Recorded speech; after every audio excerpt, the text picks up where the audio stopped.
Hoje é a nossa terceira mensagem dessa série, o poder do Espírito Santo nas nossas vidas, né? Uma vida no Espírito Santo. Estamos falando sobre a ação do Espírito Santo, sobre a obra do Espírito Santo. Nós estamos falando sobre essa terceira pessoa da Trindade, que muitas vezes, assim, de uma forma prática, né, de uma forma intencional, a gente acaba não se voltando para falar sobre essa bendita, santa, poderosa, extraordinária terceira pessoa da Trindade. Nós falamos na primeira mensagem sobre a pessoa do Espírito Santo, né? Trouxemos aqui mais uma vez a clareza de que ele não é uma força ativa de Deus, como dizem as testemunhas de Jeová. Ele é uma pessoa, amém? Ele é uma pessoa, e como uma pessoa, ele relaciona-se conosco, amém? Diretamente, ele tem uma relação conosco, ele tem um papel a desempenhar no desenvolvimento da nossa vida de fé, da nossa santificação, da nossa regeneração, desse processo extraordinário de Deus, que é o que falamos um pouco na segunda mensagem, quando falamos sobre a obra do Espírito Santo. Entre outras coisas, nós falamos sobre ele convencendo o homem do pecado, da justiça, do juízo, ele nos conduzindo nesse santo caminho, amém? E hoje nós vamos falar sobre o pecado contra o Espírito Santo. Que muitas vezes as pessoas, né, ficam sempre preocupadas, né, com relação a isso, até por conta daquilo que o próprio Jesus disse sobre a blasfêmia do Espírito Santo. Mas nós vamos falar sobre isso nessa noite aqui, e eu tenho certeza que vai trazer muita clareza para nós, no que diz respeito a questões que nós não prestamos atenção muitas vezes na nossa vida cotidiana.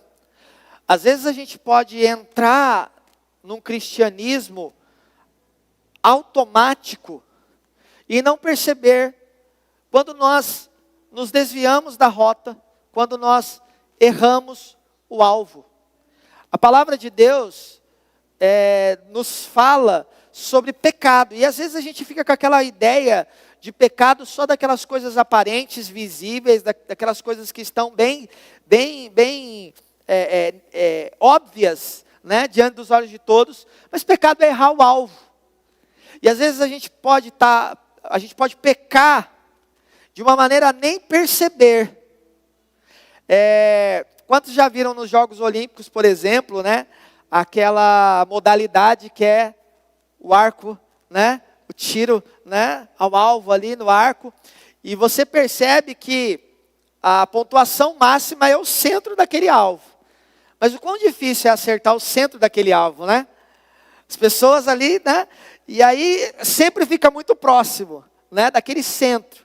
Então, às vezes, tem sutilezas que pode nos levar a errar o centro do alvo. E isso é quando os detalhes, eles não têm a nossa atenção. E eu acredito aqui que, falando um pouco sobre isso, não se assuste tanto, amém? Não se assuste tanto quando a gente vai falar sobre isso daqui, mas é coisas que o Espírito de Deus, nessa noite, vai trazer clareza para a gente. E talvez não, com certeza, respostas para as nossas vidas. Respostas de porquês. Nesse sentido, de porquês. E aí a gente vai prestar atenção e o Espírito Santo vai nos dar essa clareza. Amém? Quero ler algumas coisas aqui com você. Cada pessoa da Santa Trindade tem um trabalho distinto a fazer no grande plano da redenção. Devido a serem diferentes o seu trabalho e a forma de manifestação, vamos focar em relação ao Espírito Santo, porque ele é o alvo do nosso estudo. O Espírito Santo tem o trabalho particular de operar nos corações dos homens, fazendo com que eles recebam os benefícios salvadores de Cristo. Ele habita dentro de nós, somos o seu templo.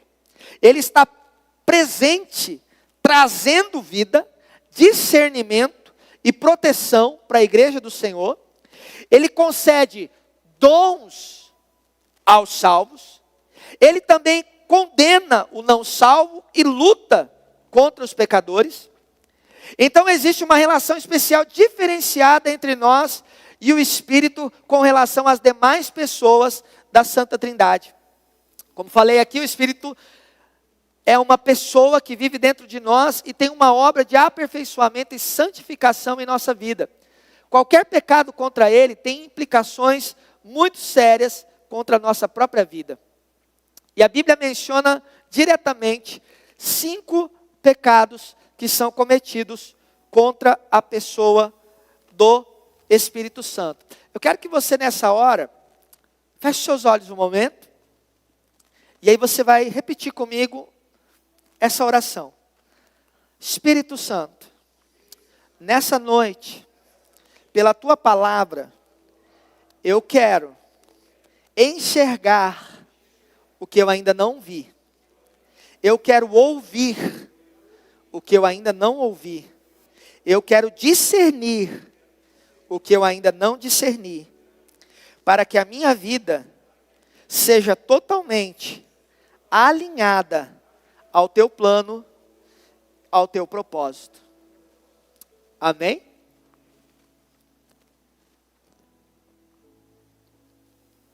Eu já citei algumas vezes para vocês, e não me canso de fazer isso, que depois de cristão, depois de crente, depois de salvo, depois de lavado, remido e selado com o Espírito Santo, e depois de adquirir um pouco de conhecimento de Deus, eu fui perceber a obra do Espírito Santo de Deus, até o momento em que eu me dei conta de que o Filho de Deus morreu por mim, se entregou pelos meus pecados. Ou seja, eu sempre falo sobre os 6 ou 7 meses anteriores ao dia 4 de março de 2001, que foi o dia em que eu nasci de novo, em que eu estava naquele batismo e o Espírito de Deus é quem disse, é hoje que você vai descer essas águas, é hoje que uma nova história começa na sua vida.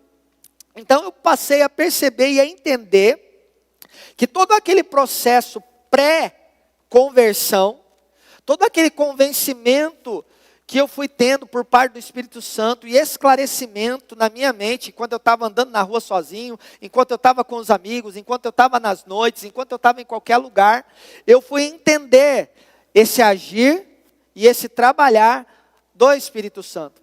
Agora o Espírito Santo, ele não só trabalhou e me convenceu sobre o caminho errado que eu vivia, como também ele deu sequência à ação regeneradora e transformadora de Deus para a minha vida.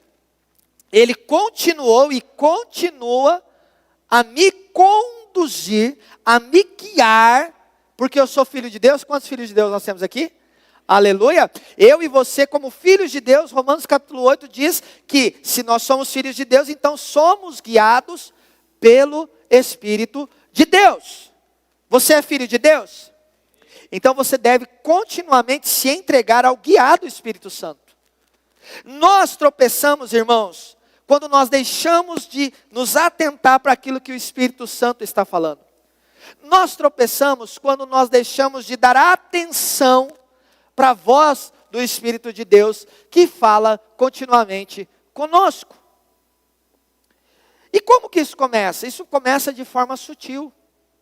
A nossa surdez, a surdez espiritual, ela pode começar, e isso eu estou falando na perspectiva daqueles que já conhecem ao Senhor, ela pode começar de forma sutil. Nós éramos totalmente surdos para o Senhor, quando nós não conhecíamos a Cristo. E Ele veio, e Ele nos deu vida. Efésios capítulo 2, verso 1, diz que Ele nos vivificou quando nós estávamos mortos. Então foi Ele que veio até nós. Ele mexeu com a gente, amém? Ele nos trouxe essa lucidez para começarmos a dar atenção para Ele. Nós estávamos mortos, mas Ele nos chamou da sepultura, como Jesus mesmo disse, né? Chegará o momento em que os mortos ouvirão a voz do Filho de Deus e aqueles que a ouvirem viverão. Nós já ouvimos nesse primeiro momento, amém? Já se cumpriu parcialmente isso das nossas vidas, porque nós ressuscitamos espiritualmente, mas também vai chegar o pleno cumprimento disso quando da sepultura, se nós não formos arrebatados com o Senhor, nós da sepultura formos levantados dos mortos. Agora, primeira coisa desses 5 pecados, e é a sutileza com a qual, muitas vezes, o inimigo das nossas almas usa de ocasião, a carne toma lugar para que nós venhamos errar o alvo, para que nós venhamos pecar. Primeiro, o pecado de mentir para o Espírito Santo.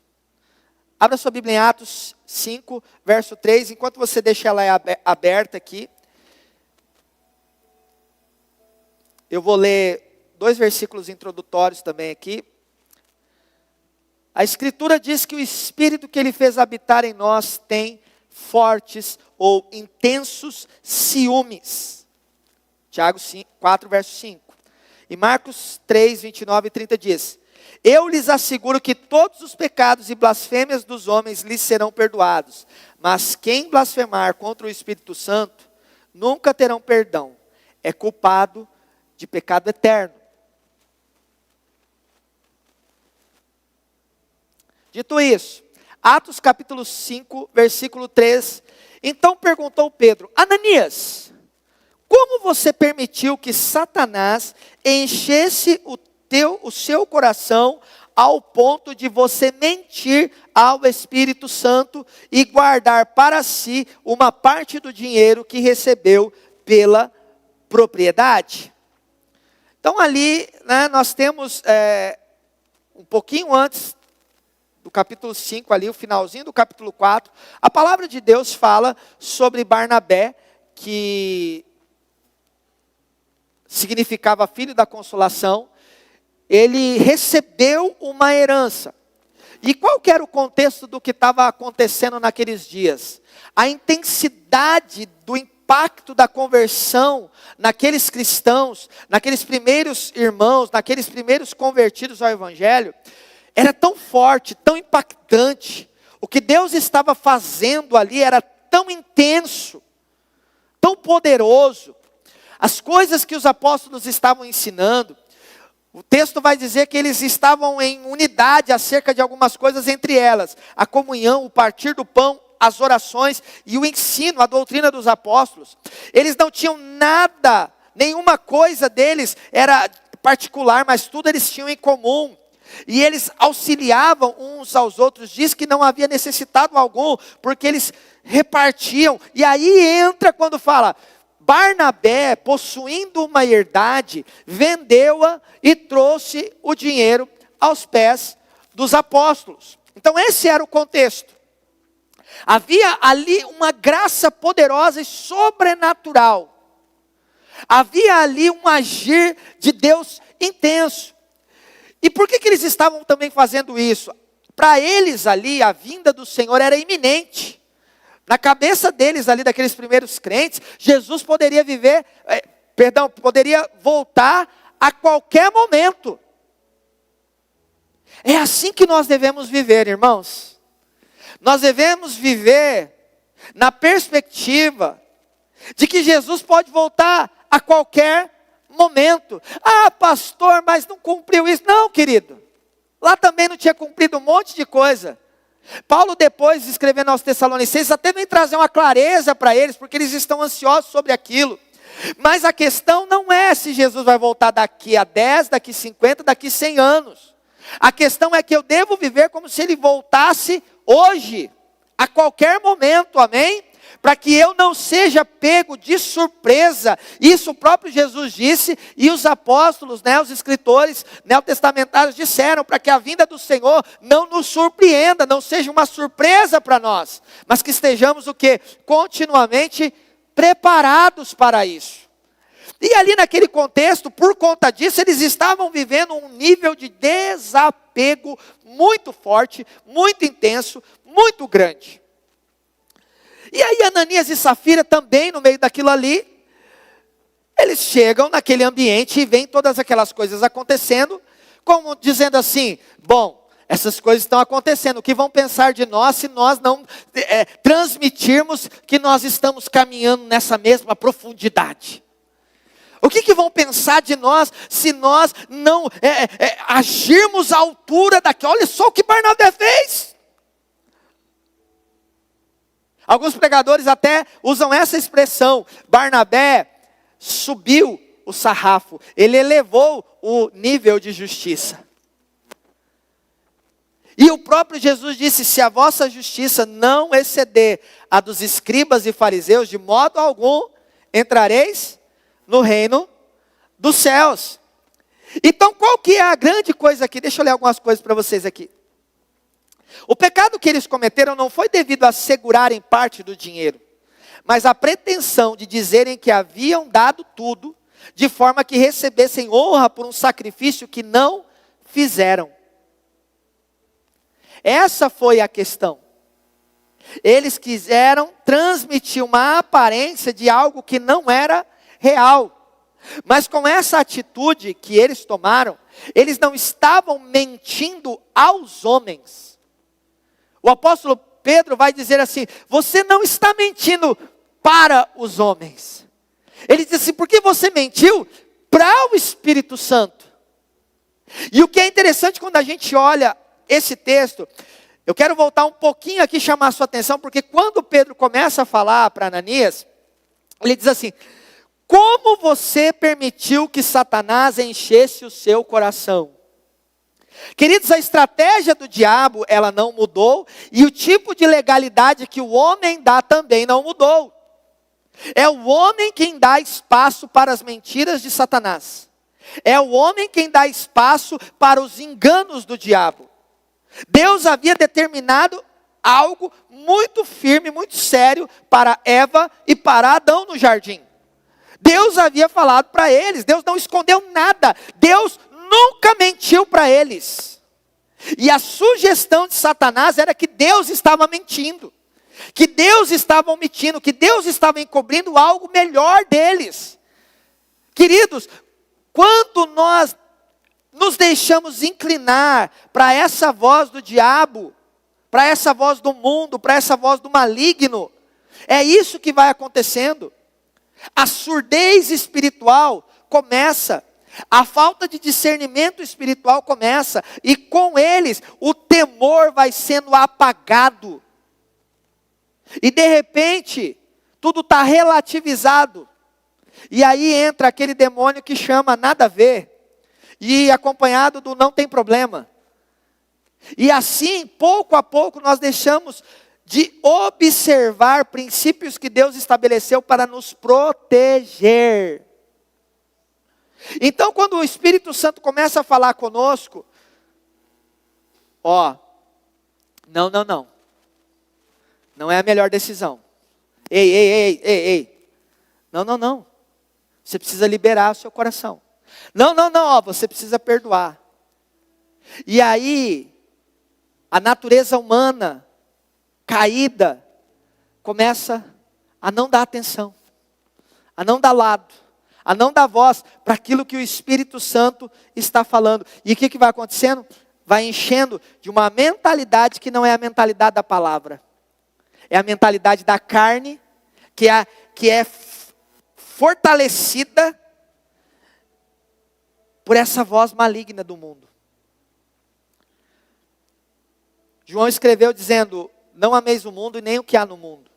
Pois tudo que há no mundo, a concupiscência da carne, a concupiscência dos olhos e a soberba da vida, não são do Pai, mas do mundo. O que fez com que Satanás enchesse o coração de Ananias e sua mulher?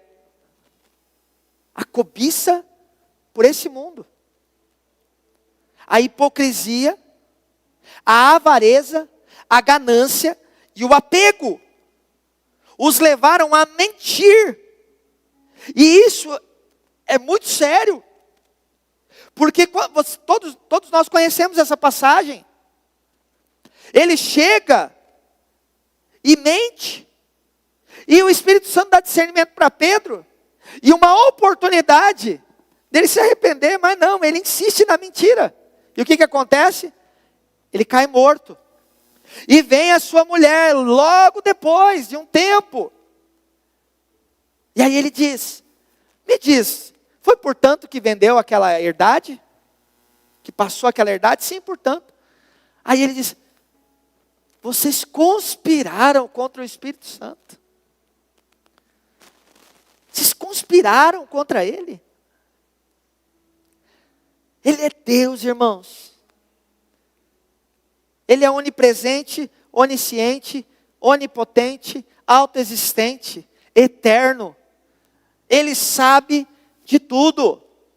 Ele conhece todas as coisas. E muitas vezes, no dia a dia, quantas coisinhas nós vamos deixando passar. Vamos deixando passar. E vão se acumulando. Essas raposinhas que fazem mal à vinha. E de repente nós percebemos, puxa vida, parece que está tão seco, parece que não tem água. Puxa vida, parece que está tão, sabe? O que é? O que será? Eu não roubei, eu não adulterei, eu não prostituí, eu não usei droga. Eu estou indo domingo para a igreja, mas o que está acontecendo? No nosso dia a dia, o Espírito Santo tem falado sobre o que Ele quer de nós. E muitas vezes, sutilmente, os ouvidos são tapados para aquilo que Ele está falando. E vai se acumulando uma cera espiritual que vai tampando a nossa audição. E de repente, nós podemos estar caindo em erros nocivos, em decisões nocivas para a nossa própria caminhada espiritual e não conseguimos enxergar e não conseguimos ver. Mas Ele sempre nos dá uma oportunidade. Aleluia, de nos voltarmos em arrependimento, de nos voltarmos para a mentalidade de Cristo, para a mentalidade do Evangelho. E quando Ele faz isso, nós devemos estar atentos para não cair numa segunda situação. Nós precisamos estar atentos para não entristecer o Espírito Santo, que é o segundo pecado que é cometido contra Ele. Efésios 4, verso 30 diz, não entristeçam o Espírito Santo de Deus, com o qual vocês foram selados para o dia da redenção. Nós somos selados pelo Espírito Santo para o dia da redenção. E como eu falei outro dia, você recebeu o Espírito de Deus, você nasceu de novo, está aí. Você foi selado com o Espírito Santo da promessa, amém? Ele não fica saindo e entrando, não sei se vou, não sei se fico, não sei se vou, não sei se fico. Porque você foi marcado por Ele. Agora, quando nós não andamos, como o apóstolo Paulo vai dizer, de modo digno da vocação com a qual nós fomos chamados, o que acontece? O Espírito Santo está ali. Ele não se ausenta. Então nós tomamos decisões, nós fazemos escolha, nós optamos por práticas que não agradam ao Espírito de Deus. Nós escolhemos caminhos que não agradam ao Espírito de Deus. E a gente precisa olhar nessa perspectiva, entristecer. Por quê? Porque esse é um tempo de graça sobre nós, amém? Esse é um tempo de graça. O que a palavra de Deus diz sobre aquele pai que estava esperando o filho? Que ele estava continuamente com olhos de amor, esperando pelo filho. Mas ele estava triste pelas escolhas do filho. Ele estava triste pelas decisões equivocadas do filho. Ele não concordava com aquilo que o filho tinha escolhido. O Espírito Santo, Ele não nos deixa, mas Ele não concorda com aquilo que nós decidimos fazer que esteja fora da sua vontade, fora da sua palavra. E é Ele que traz essa sensação, muitas vezes, é Ele ali, quando nós estamos naquele momento de insatisfação, o que será que está errado? Lembra que eu falei que entristecer o Espírito Santo não é só quando aqueles pecados óbvios são cometidos, mas quando nós deixamos de nos inclinar para a voz dele, Nós mesmos, como pais e mães, quantas vezes os nossos filhos tomam decisões e atitudes que nos entristecem? Nós não deixamos de amá-los, mas nós estamos tristes. Nós não falamos assim, some daqui. Tem alguns que falam, né? Mas o pai e a mãe com entendimento não faz isso. Mas nem por isso não se entristece. E às vezes, queridos, o Espírito Santo está querendo trazer conscientização. Ô cabeção, eu estou querendo te levar para um lugar tão extraordinário. Eu estou querendo te levar para uma dimensão tão poderosa da minha presença. Eu estou querendo manifestar na sua vida e através da sua vida os meus planos, os meus projetos, os meus sonhos.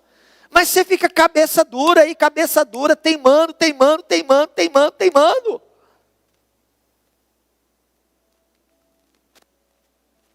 O Espírito Santo é entristecido através do pecado na vida dos crentes. Nossos corpos são o seu templo e nós deveríamos estar alertas para não nos sujarmos. Você já ouviu aquela expressão? Hoje nós não somos mais pecadores não justificados. Nós somos santos combatendo e renunciando o pecado diariamente, porque estamos trilhando um caminho de santificação, de regeneração, de transformação.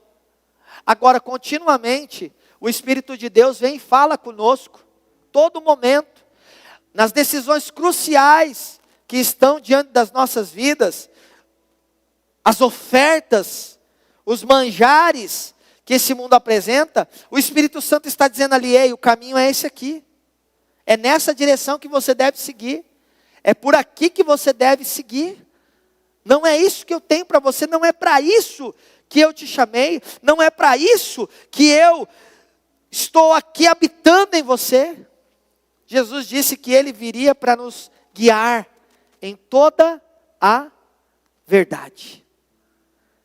Em toda a verdade. Então nós não vamos entristecer o Espírito Santo, amém? Terceiro lugar, o pecado de ignorar a atuação do Espírito Santo. 1 Tessalonicenses 5,19 diz, não apaguem o Espírito. O Espírito jamais deixou de atuar no meio da igreja.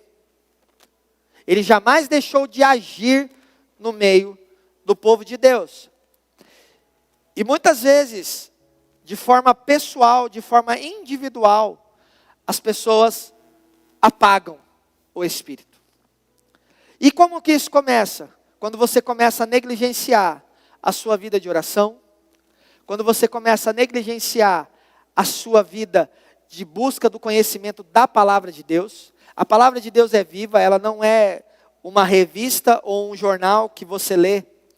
Ela é a palavra viva do próprio Deus. Jesus disse, as palavras que eu vos trago são espírito e vida. Então, quando o Espírito Santo está falando conosco através da palavra de Deus, Ele está nos chamando para uma vida mais intensa, para uma vida mais profunda, para uma vida no fogo do Espírito, e não do abafo daquela fumaça, né? A brasa, ela tem que ser cada vez mais incandescente. A brasa tem que ser cada vez mais intensa. O fogo tem que arder, como a palavra de Deus diz no Antigo Testamento, o fogo arderá continuamente no altar e não se apagará. O que faz com que esse fogo venha a ser abafado, apagado? As nossas vontades, o nosso querer, o nosso desejo, os nossos planos individuais, os nossos sonhos particulares que não são apresentados diante de Deus. Muitas vezes nós caminhamos e tem momentos das nossas vidas que é um derramar intenso de Deus, que a presença de Deus vem, que a glória de Deus vem, que a gente fala assim, não, se Jesus me mandar hoje para Mongólia, eu vou para Mongólia. Se Jesus me mandar para a Sibéria, hoje eu vou, porque está tão latente aquele fogo, aquela graça. Mas é interessante, irmãos, porque nós somos chamados para andar por fé. Então nem todo dia você sente aquele fogo. Nem todo dia você sente o arrepio. Nem todo dia você está saltando de alegria. Mas Ele continua lá. O Espírito de Deus continua lá. E naquele momento, você mantém a chama acesa, andando por fé. Perseverando em decidir pelo plano de Deus, pelo propósito de Deus para a sua vida, e não permite com que o fogo se apague. Tem aquela canção do Alessandro Vilas Boas: o fogo nunca dorme, o fogo nunca apaga, nunca apagará, não, não, não, não. Nós precisamos buscar o Senhor, e quando nós percebermos, nós temos que cantar, por exemplo, como: acende a chama, ó Pai, que uma vez brilhou, vem limpar, brilhar, resplandecer o meu primeiro amor. 1 Tessalonicenses ainda 5, 20, 22 diz: não tratem com desprezo as profecias, mas ponham à prova todas as coisas e fiquem com o que é bom. Afastem-se de toda forma do mal. Essas observações estão nesse contexto.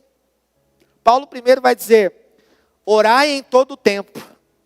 Amém? Vamos ali, na passagem toda. Essa receita poderosa que a palavra de Deus traz para nós. O versículo 16 vai dizer primeiro: regozijai-vos sempre. Orai sem cessar. Em tudo dai graças, pois esta é a vontade de Deus em Cristo Jesus para convosco. Não apagueis o Espírito, e não desprezeis as profecias.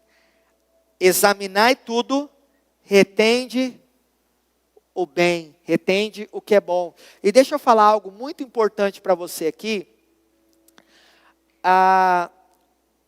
O principal, quando a palavra de Deus está falando sobre profecia aqui, não é o eis que te digo. Também é profecia, também. Mas o principal aqui é a palavra profética de Deus. Essa palavra. E nessa época, quando ele falava, não desprezeis as profecias, ele estava falando porque também muitas palavras eram levantadas e, de primeiro momento, inspiradas. Só que ele diz assim: examinai tudo e retende o bem. E eu quero abrir um parêntese aqui, porque teve, esse tempo aí nas redes sociais, por exemplo, teve muito escárnio, muita coisa, sobre um certo menino e relacionado a línguas estranhas, a profecia e a todas essas coisas. E qual que é a grande questão disso também? Porque às vezes leva para um outro extremo. Porque a gente vê muitas vezes coisas sem entendimento acontecendo, bagunças acontecendo, e a gente pode dizer assim: não, Deus não faz mais essas coisas, Deus não fala mais, Deus não inspira mais, Deus não traz revelação mais, e vai lá para o outro lado. Isso também é uma forma de apagar o Espírito. Eu me lembro de várias situações de comunidades de igrejas, que uma das artimanhas do diabo era realmente dizer assim: não há mais a ação do Espírito Santo com os dons. Mas qual que era o perigo por detrás daquilo? Por causa de pecados ocultos e escondidos. Então muitas vezes o Espírito Santo ia levantando pessoas, homens e mulheres de oração, com intimidade com Deus, e usados por Deus, e Deus começava a trazer que alguma coisa estava errada. Mas isso, a primeira forma de abafar isso, é dizer assim: não, Deus não faz mais essas coisas. Deus não fala mais. Deus continua falando, amém? Jesus Cristo é o mesmo ontem, hoje e eternamente. E o Espírito Santo foi embora? O Espírito Santo continua aqui, conduzindo a igreja. Agora é claro, tudo isso com entendimento, tudo isso com discernimento, tudo isso alinhado na palavra. E Paulo vai dizer que, o que são os versículos anteriores ao que ele diz, não extingais o Espírito. Ele está falando, a gente deve estar alegre sempre, a gente deve orar sempre, em tudo a gente deve dar graças. Porque uma das coisas, irmãos, quando a gente para de perceber a ação do Espírito Santo nas nossas vidas, é quando a gente já não anda em gratidão. As pessoas começam a ficar insatisfeitas por aquilo que elas olham e supostamente elas não têm, e param de olhar para aquilo que elas têm. Querido, Ele escreveu os nossos nomes no livro da vida do Cordeiro. E nós devemos ter, como o salmista disse, que darei ao Senhor pelos benefícios que me tem feito. Ele ainda vai dizer, bendize a minha alma ao Senhor, e tudo que há em mim, bendiga o seu santo nome. Quando o maligno, quando o diabo, quando a voz desse mundo, quando a voz da carne quer sugerir algo, que começa como falamos anteriormente, que ele foi enchendo o coração de Ananias, quando ele vem com essas sutilezas querendo encher a nossa mente de caraminhola, nós devemos nos lembrar da cruz. Nós devemos nos lembrar daquilo que Jesus fez, ou melhor, nós devemos nos atentar para aquilo que o Espírito Santo nos traz à memória, porque é Ele quem dá testemunho de Jesus. E às vezes o Espírito Santo quer vir no seu coração, na sua mente, para te fazer lembrar de onde Ele te tirou, para te fazer lembrar do sangue que foi derramado, para te lembrar das promessas que Ele tem para a sua vida futura, o reino vindouro que Ele tem para você, mas a voz da carne fica querendo apagar o Espírito. A voz da carne fica querendo abafar a voz do Espírito. E Gálatas capítulo 5 diz que um luta contra o outro. Mas Deus nos chamou para nós estarmos no fogo do Espírito Santo. E algo interessante, como é que isso pode acontecer? Quando eu quero gerenciar a minha vida. Quando eu quero determinar a minha vida, quando eu quero ter o controle da minha vida, eu estou apagando a ação do Espírito Santo na minha vida. Porque Ele foi enviado para me guiar. Nós falamos no começo dessa mensagem, Romanos 8, capítulo 8, a partir do versículo 14. Pois todos os que são guiados pelo Espírito de Deus são filhos de Deus. Aí eu quero controlar a minha própria vida. Eu quero determinar o que vai ser da minha vida. Eu estou apagando a ação do Espírito Santo. Eu estou abafando a voz do Senhor. Chega momentos que o Senhor fala para mim, olha, você vai para um nível diferente agora de renúncia.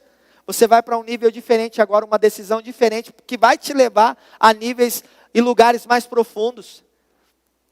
Mas aí a carne está falando, Deus chama você para períodos mais profundos, de conhecimento da palavra, de oração, de jejum, de consagração.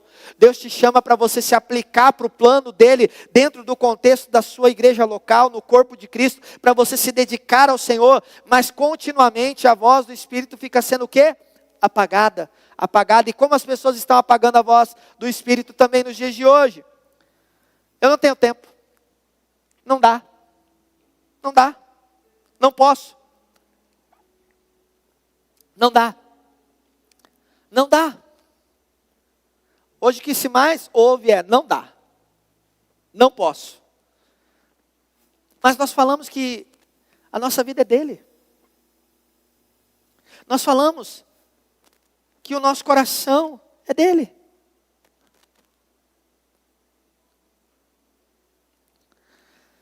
Decida não gerenciar a sua vida, mas deixe o Espírito Santo guiar você. Quarto lugar, o pecado de resistir ao Espírito Santo. Atos 7:51. Povo rebelde, obstinado de coração e de ouvidos, vocês são iguais aos seus antepassados. Sempre resistem ao Espírito Santo. Essa mensagem de Estevão foi o suficiente para ele ser condenado à morte. Ele começa a pregar, ele começa a falar, e desde o princípio, passando pelos profetas, passando por reis, passando por sacerdotes e falando tudo aquilo que o Senhor havia falado por intermédio dos profetas, inspirados pelo Espírito Santo. Aí, Estevão olha para aqueles homens, enfurecidos, raivosos, já determinados em seus corações de que a vida daquele homem deveria chegar ao fim. Mas ele olha e fala: povo rebelde, obstinado de coração e de ouvidos. Isso aqui é muito interessante, irmãos. Porque quando Samuel repreende a Saul, vamos lá, 1 Samuel capítulo 15.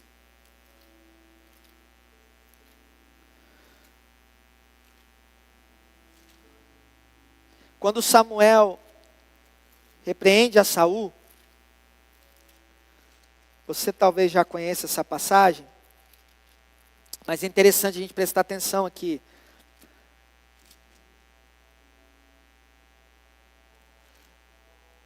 O profeta não fala por si mesmo. O profeta, nos tempos bíblicos, ele está falando debaixo da inspiração divina. Então, resistir àquilo que o profeta estava falando era resistir ao Espírito de Deus, era resistir a Deus. E o que aconteceu aqui? Você conhece a história. Saul está vencendo, está acabando com o rei, está avançando. Só que chega um momento que Samuel dá uma orientação para Saul. Mas as vitórias, os resultados, as conquistas que Saul vai tendo, ele não percebe e começa a se orgulhar e achar que é com relação a ele, que se trata dele.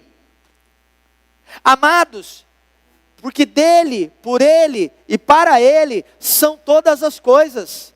Glória, pois, a ele. A partir do momento que a gente pensa que alguma coisa é por nossa causa, é por nosso mérito, nós nos perdemos e sutilmente entramos no engano da mentira do diabo. Agora, Saul acha que não precisa esperar a direção do profeta, ele não precisa se submeter à voz do Espírito, e ele passa a resistir à ordenança divina. Nós não fomos feitos para andar de maneira autônoma. Nós devemos nos submeter a Deus.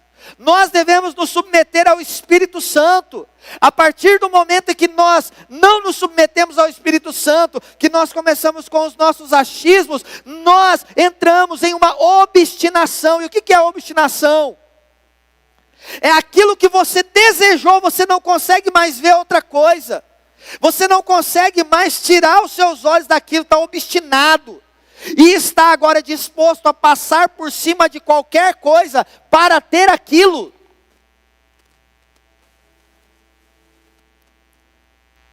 Saul ficou obstinado, ignorou a palavra do profeta, e ele era reincidente, porque houve uma situação anterior, que ele teve o mesmo erro.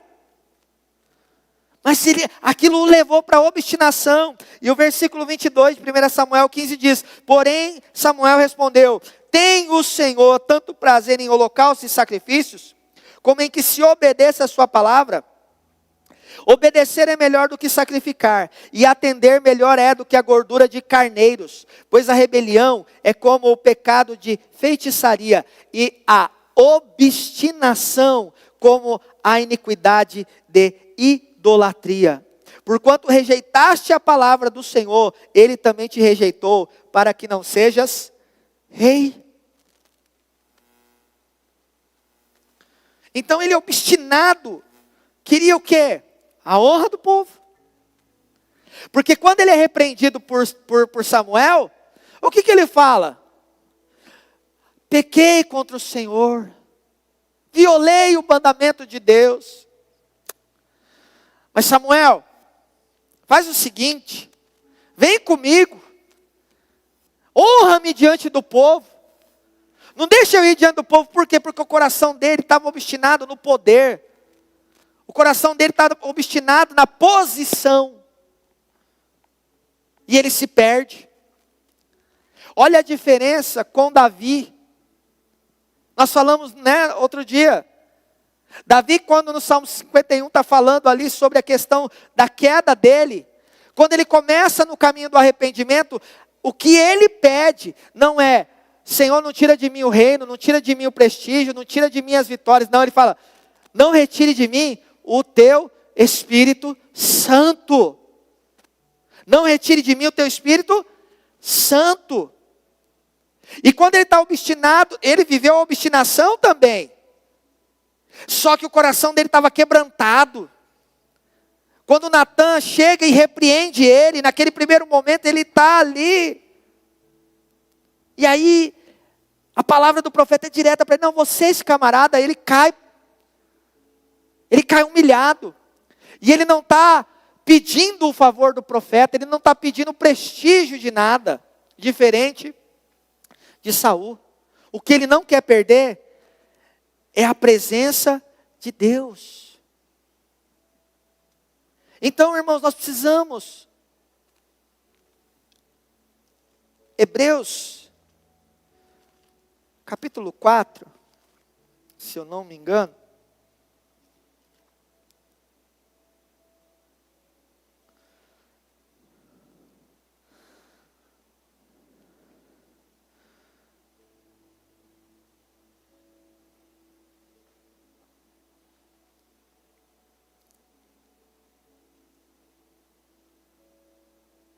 Primeiro, o versículo 3, capítulo 12, o escritor aos Hebreus, ele dá uma orientação dizendo: vede, irmãos, que nunca haja em qualquer de vós um perverso coração de incredulidade que vos afaste do Deus vivo. E aí ele vai dizer aqui no capítulo 4, versículo 1: temamos, portanto, que tendo-nos sido deixada a promessa de entrar no seu descanso, suceda parecer que algum de vós tenha falhado. Pois também a nós foram anunciadas as boas novas como a eles, mas a palavra que ouviram nada lhes aproveitou, visto não ser acompanhada pela fé daqueles que a ouviram.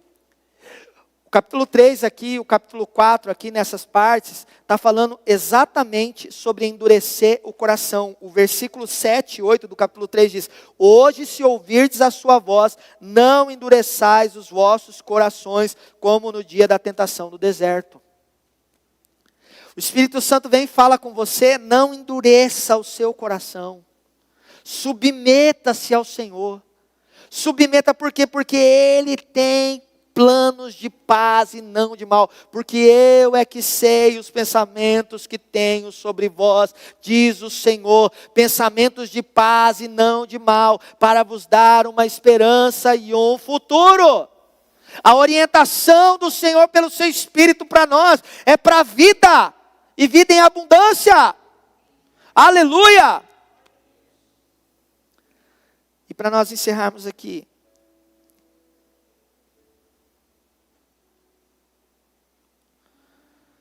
o pecado de blasfemar contra o Espírito Santo.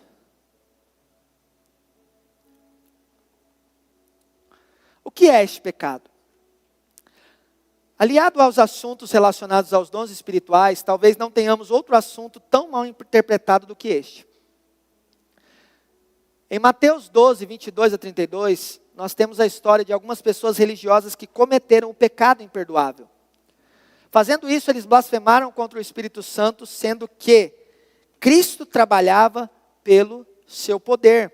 Atos 10, 38, quando Pedro prega ali para Cornélio e toda a sua família, para o centurião Cornélio e toda a sua família, No versículo 38 diz: como Deus ungiu a Jesus de Nazaré com o Espírito Santo e com poder, e como ele andou por toda parte fazendo o bem e curando todos os oprimidos do diabo, porque Deus era com ele.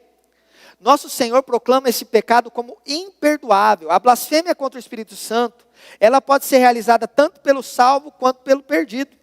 Os homens são salvos cheios do mal, os homens não salvos, cheios do mal e contra o Espírito de Deus, nunca serão regenerados pelo poder do Espírito. Jesus disse: eu lhes asseguro que todos os pecados e blasfêmias dos homens lhes serão perdoados. Mas quem blasfemar contra o Espírito Santo nunca terá perdão. É culpado de pecado eterno. Agora Marcos disse assim: Jesus falou isso porque eles estavam dizendo: ele está com um espírito imundo.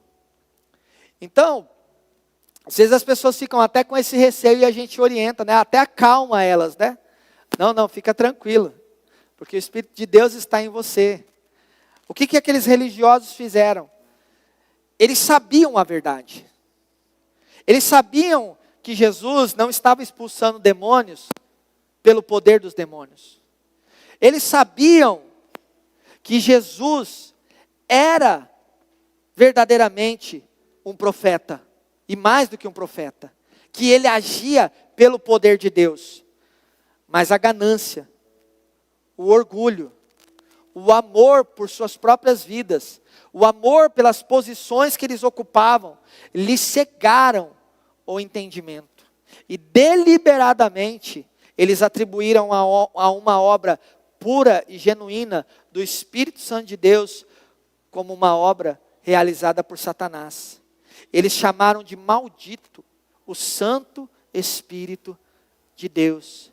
E eu creio que eu e você nunca vamos cair nesse pecado, amém? Porque nós reconhecemos que Ele é santo, nós reconhecemos que Ele é puro, nós reconhecemos que Ele é verdadeiro, nós reconhecemos que Ele é santo. Nós queremos a cada dia, e ainda mais, depois desses esclarecimentos, nós queremos honrar o Senhor, nós queremos honrar o Espírito de Deus, nós queremos que Ele tenha toda a liberdade de conduzir e dirigir as nossas vidas, aleluia. Nós queremos que esse fluir de águas vivas venha cada vez mais intensamente, nós queremos que os dons do Espírito Santo se manifestem no corpo de Cristo, na igreja do Senhor, para a edificação do povo de Deus. Nós não queremos apagar o Espírito, nós não queremos desprezar a profecia da palavra de Deus, e a profecia realmente inspirada e alinhada pela palavra de Deus, que nos impulsiona, que nos leva adiante, que nos leva a cumprir o ID, que nos leva a levar a mensagem da salvação, amém? Nós queremos ser cheios de fé e do Espírito Santo. A palavra de Deus diz que quando aquela situação da igreja crescendo, e os diáconos precisavam ser levantados, o critério era homens cheios de fé e do Espírito Santo, amém? Deus está chamando homens e mulheres cheios de fé e do Espírito Santo para fazerem a sua obra, que não pode ser feita pelo braço da carne, que não pode ser feita pela sabedoria humana, que não pode ser feita com habilidades puramente e tão somente humanas, mas no poder e na unção do Espírito Santo. Agora, para que essa unção, para que esse poder tenha cada vez um fluxo maior nas nossas vidas, nós precisamos estar atentos ao que não agrada a Ele, e nos inclinarmos para aquilo que é aceitável diante do Senhor, como Efésios capítulo 5 vai dizer: não sejam insensatos, mas entendei qual seja a vontade do Senhor, aleluia. E aí ele vai dizer: não vos embriagueis com vinho onde há devassidão, mas enchei-vos do Espírito Santo, falando entre vós com salmos, hinos e cânticos espirituais, cantando e salmodiando ao Senhor. Ou seja, uma vida cada vez mais piedosa, uma vida cada vez mais cheia da presença de Deus, buscando a sua face, negando a si mesmo, olhando firmemente para o autor e consumador da nossa fé, para que a nossa flecha acerte continuamente o centro do alvo, e o Senhor seja glorificado em nós e através de nós, amém, meus irmãos? Glória a Deus. Fique de pé. Vamos orar ao Senhor. Eu quero que nessa parte